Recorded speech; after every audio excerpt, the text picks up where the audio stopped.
আসসালামু আলাইকুম। সবাইকে আমন্ত্রণ জানাচ্ছি এবি নিউজ প্রাইম সংবাদে। আপনাদের সঙ্গে আছি আমি সুমাইয়া মেঘলা। শুরুতেই জানিয়ে দেব সংবাদ শিরোনাম। পুলিশের সঙ্গে জরুরি বৈঠকে প্রধান উপদেষ্টা, আলোচনা হবে আইন শৃঙ্খলা পরিস্থিতি নিয়ে। স্বীকারোক্তি দিয়েছেন হিটু শেখ, সংবাদ সম্মেলনে মাগুরার পুলিশ সুপার।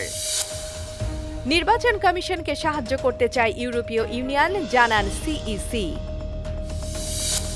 বিপ্লবে শহীদ আহতদের পাশে জিয়াউর রহমান ফাউন্ডেশন, করলেন সংবাদ সম্মেলন। ঋণ বাড়ছে সরকারের, 7 মাসে ব্যাংক থেকে নিল 7,000 কোটি টাকা।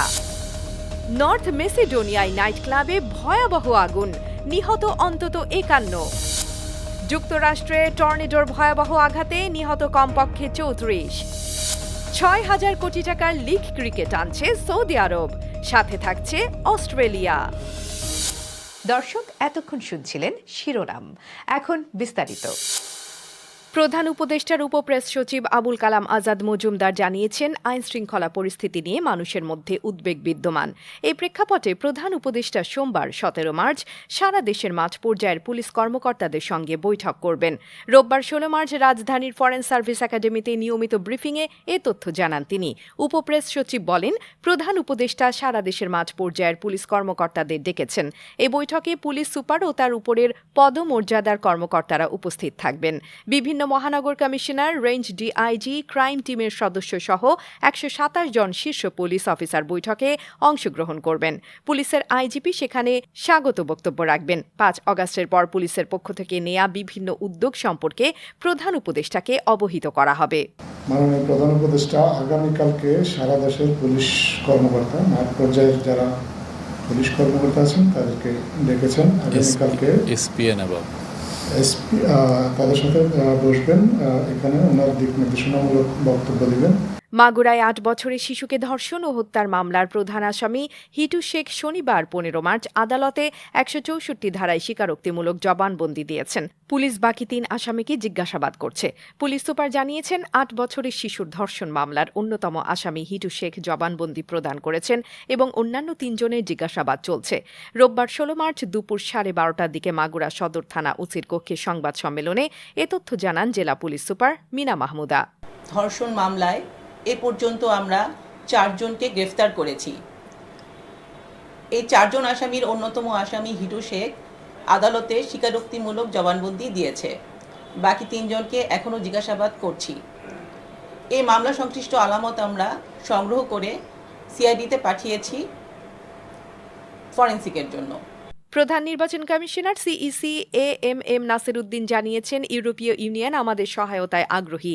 তারা জানতে চেয়েছে ভোটের বাজেট কত এবং আমাদের অর্থের যথাযথ ব্যবস্থা রয়েছে কিনা, কিংবা কোনো ধরনের অসুবিধা আছে কিনা। তিনি আরও বলেন, আমরা যা যা করছি তাদের জানিয়েছি। নির্বাচনকে সামনে রেখে প্রস্তুতির সবকিছু জানিয়েছি। রোববার 16 মার্চ রাজধানীর আগারগাঁওয়ে নির্বাচন ভবনে বেলা 11টায় প্রধান নির্বাচন কমিশনারের সঙ্গে বৈঠকে বসে ইউরোপীয় ইউনিয়নের রাষ্ট্রদূত মাইকেল মিলারের নেতৃত্বাধীন 5 সদস্যের প্রতিনিধি দল। বৈঠক শেষে সাংবাদিকদের সঙ্গে কথা বলেন প্রধান নির্বাচন কমিশনার। আমরা প্রতিশ্রুতিবদ্ধ, এখানে আমাদের তো দ্বিমত নাই। ওনারা ফ্রি ফেয়ার ক্রেডিবল ইলেকশন চান, যেটা আমাদেরও ওয়াদা, জাতির প্রতি ওয়াদা। জুলাই বিপ্লবে শহীদ ও আহতদের পরিবারের সহায়তায় জিয়াউর রহমান ফাউন্ডেশন দাঁড়াবে। আগামী 18 মার্চ থেকে তাদের হাতে ঈদের উপহার সামগ্রী বিতরণ করা হবে।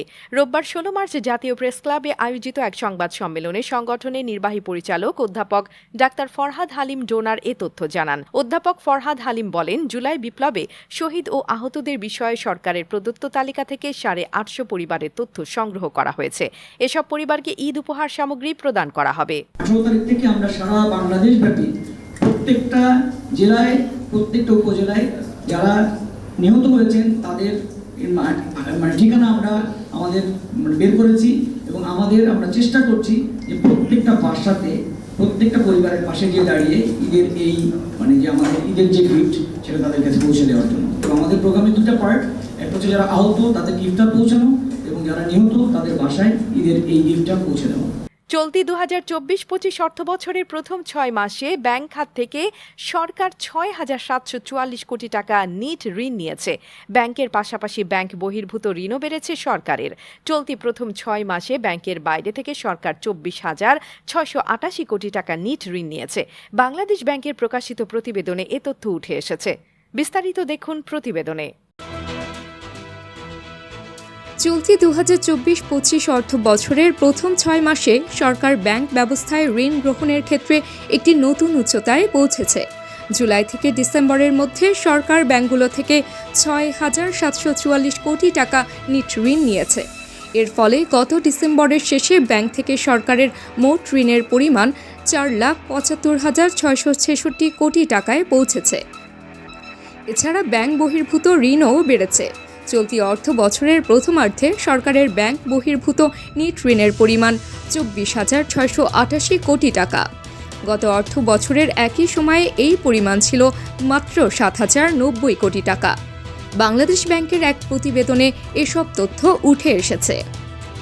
প্রতিবেদন অনুযায়ী দেশের অভ্যন্তরীণ উৎস থেকে সরকারের ঋণ গ্রহণ উল্লেখযোগ্যভাবে বেড়েছে। চলতি অর্থ বছরের প্রথম 6 মাসে অভ্যন্তরীণ উৎস থেকে নেওয়া নিট ঋণের পরিমাণ 31,432 কোটি টাকা, যা গত 2023-24 অর্থ বছরের একই সময়ের তুলনায় 69 গুণ বেশি। আগের বছর ওই সময়ে সরকার 456 কোটি টাকা ঋণ নিয়েছিল। কেন্দ্রীয় ব্যাংকের প্রতিবেদনে উল্লেখ করা হয়েছে, আগের সরকারের নেওয়া ঋণ পরিশোধের জন্য চলতি অর্থ বছরের প্রথমার্ধে ব্যাংক থেকে সরকারের ঋণ বৃদ্ধি পেয়েছে। তবে বাংলাদেশ ব্যাংক থেকে সরকার কোনো ঋণ নেয়নি, বরং গত জুলাই থেকে ডিসেম্বর পর্যন্ত সরকার 58,116 কোটি টাকা বাংলাদেশ ব্যাংকে ফেরত দিয়েছে। এই পরিস্থিতি সরকারের আর্থিক স্থিতিশীলতার উপর নতুন চ্যালেঞ্জ সৃষ্টি করছে। ঋণের এই উত্থান কি দেশের অর্থনীতির জন্য সুসংবাদ, নাকি নতুন বিপদের চিহ্ন?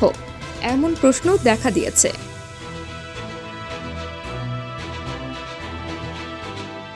AB news desk report.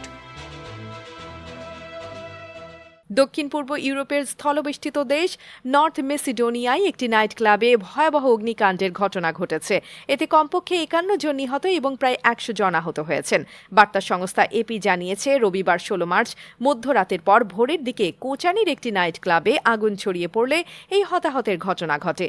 দেশটির স্বরাষ্ট্রমন্ত্রী পাঞ্চে তোশকোভস্কি এক সংবাদ সম্মেলনে বলেছেন, রোববার ভোরে স্থানীয় একটি পপ গ্রুপের কনসার্ট চলাকালীন ভোর 2:35 আগুনের সূত্রপাত হয়। তিনি জানান, নাইট ক্লাবে উপস্থিত তরুণরা আতশবাজি ব্যবহার করছিলেন, যার ফলে ছাদে আগুন ধরে যায়। সোশ্যাল মিডিয়ায় ছড়িয়ে পড়া একটি ভিডিওতে নাইট ক্লাবের ভেতরে বিশৃঙ্খলা দেখা যায়। যুক্তরাষ্ট্রের দক্ষিণ পূর্বাঞ্চলীয় বেশ কয়েকটি রাজ্যে ভয়াবহ টর্নেডো আঘাত হেনেছে। এতে কমপক্ষে 34 জন মারা গেছে, যার মধ্যে কেবল মিসৌরিতেই রয়েছে 12 জন। যুক্তরাষ্ট্রের জাতীয় আবহাওয়া কেন্দ্রের তথ্য অনুযায়ী শুক্রবার রাত এবং শনিবার ভোরে কমপক্ষে 26টি টর্নেডো আঘাত হেনেছে। আরকানসাস, ইলিনয়, মিসিসিপি এবং মিসৌরি রাজ্যের কিছু অঞ্চলে প্রবল বজ্রপাত রেকর্ড করা হয়েছে। যুক্তরাষ্ট্রের কর্তৃপক্ষ টর্নেডোর তাণ্ডবে প্রাণহানি ও ক্ষয়ক্ষতির এই তথ্য নিশ্চিত করেছে। মিসৌরি স্টেট হাইওয়ে প্যাট্রোল জানিয়েছে, টহল দলের সদস্যরা এবং স্থানীয় সংস্থাগুলো দুর্দশাগ্রস্তদের সহায়তা ও ক্ষয়ক্ষতির মূল্যায়ন করতে অক্লান্ত পরিশ্রম করছেন। এছাড়াও সিবিএস নিউজ রিপোর্ট করেছে যে টেক্সাস ও ওকলাহোমা রাজ্যেও ধ্বংসাত্মক ঝড় আঘাত করেছে। এই দুই রাজ্যে 100টিরও বেশি স্থানে দাবানল ছড়িয়ে পড়েছে। টর্নেডোর ফলে কিছু ট্রাক রাস্তায় উল্টে গেছে। বিশ্বজুড়ে ফ্র্যাঞ্চাইজি ভিত্তিক ক্রিকেট লিগের জনপ্রিয়তা ক্রমেই বৃদ্ধি পাচ্ছে। তবে এক্ষেত্রে সর্বোচ্চ অবস্থানে রয়েছে ইন্ডিয়ান প্রিমিয়ার লিগ আইপিএল। এবার আইপিএলকে ছাপিয়ে যেতে লিগ ক্রিকেটে পা রাখছে সৌদি আরব। দেশটি প্রায় 6,000 কোটি টাকা বাজেটে একটি নতুন টি-20 লিগ চালুর উদ্যোগ গ্রহণ করেছে। টেনিসের গ্র্যান্ড স্লামের আদলে বছরে 4টি ভিন্ন দেশে এই টুর্নামেন্ট আয়োজনের পরিকল্পনা রয়েছে। অস্ট্রেলিয়ার ক্রিকেটার্স অ্যাসোসিয়েশনের সাবেক বোর্ড সদস্য ও অধিনায়ক প্যাট কামিন্সের ম্যানেজার নীল ম্যাক্সওয়েল এই লিগ বাস্তবায়নের জন্য কাজ করছেন। তবে এই লিগ আয়োজনের জন্য সৌদি ক্রিকেট কর্তৃপক্ষকে আন্তর্জাতিক ক্রিকেট কাউন্সিলের অনুমতি নিতে হবে। সৌদি আরব ক্রীড়াঙ্গনে বিপুল পরিমাণ অর্থ বিনিয়োগ করেছে। $1 লাখ কোটি বাজেট নিয়ে তারা বৈশ্বিক ক্রীড়া খাতে অর্থায়ন করছে। ফুটবল, গলফ, বক্সিং, টেনিস এবং ফর্মুলা 1 রেসিং সহ নানা খেলায় তারা বিশাল অঙ্কের অর্থ বিনিয়োগ করছে। দর্শক, এতক্ষণ আমাদের সঙ্গে থাকার জন্য ধন্যবাদ। সর্বশেষ সংবাদ পেতে ভিজিট করুন আমাদের ওয়েবসাইট www.abnewsinternational.com এ। সেই সঙ্গে নিয়মিত ভিডিও নিউজ পেতে আমাদের ফেসবুক পেজ ও ইউটিউব চ্যানেলে চোখ রাখুন।